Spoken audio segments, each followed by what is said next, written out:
This is called the cup. Do we know how to recognize and own our own truth? Or are little white lies to ourselves the norm? Do we sit inside a teacup because outside we might get touched by the storm? Are we so afraid of our own greatness that we can't stand straight? Can't do a firewalk through enemy fire? Can't tell the difference between those who live with truth and those who are shacked up with the liar?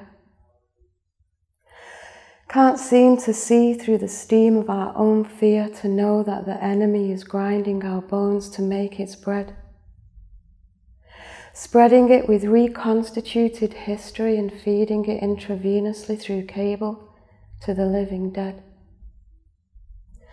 who have crammed themselves inside a teacup when we are the size of a human being. We need to wake up and understand who we are and what it is we're denying.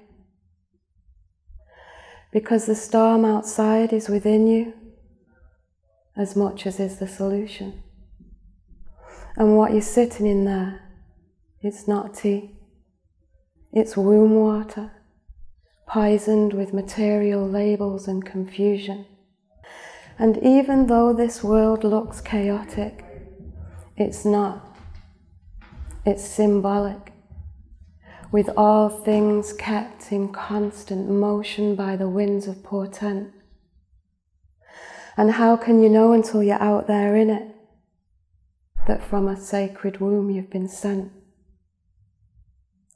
And through your watertight alibi, the deluge is beginning to seep. And you can't take refuge in the depths of this vessel because these still waters always run too deep. And the little world that you're living in will become a cup, sinking in an infinite sea. So these things, these labels, these identities we cling to, here in this limitless water, what possible use can they be?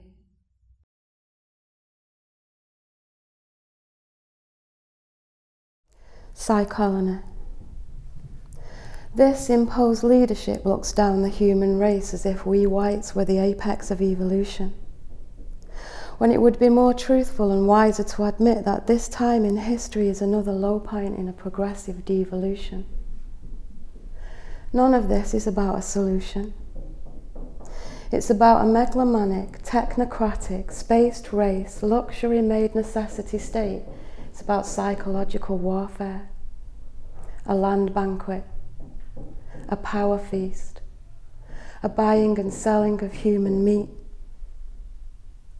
It's control of your mind using the tell-lie vision. It's brain surgery without a single physical incision.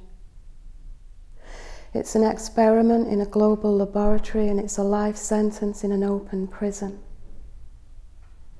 So this is a statement to the Euro-American powers that be, to yous who've inveigled yourselves into position at the top of the family tree, looking like you're supposed to be looking after my interests, surrogate parenting me. You see, by extenuation, you're lying to this nation, and we don't want to be Euro-colonized, fed your lies, tried on for size, cannibalized anymore. Yeah? So on your way out, can you please shut the door? My name's Amanda Milligan. I'm a spoken word artist. I'm also known as Ms. Miller. I have a collective on Tumblr called the Irregular Verb Collective, which is actually just all me. It's me as a spoken word artist, it's me as a actual visual artist, all put together on Tumblr under Irregular Verb Collective. I'm not really into the word inspired. It sounds like really cliched. but I'm really interested in becoming a human being. About all the... We get born onto this earth and we have labels, so I'm white, working class, middle-aged, heterosexual, all of these labels. And so if, over your lifetime, if you can spend your time looking at each one of those till you finally kind of strip yourself back to being a human being, and if you did that in this lifetime, you might find out what you are behind that last label of being a human being. So that's me, really.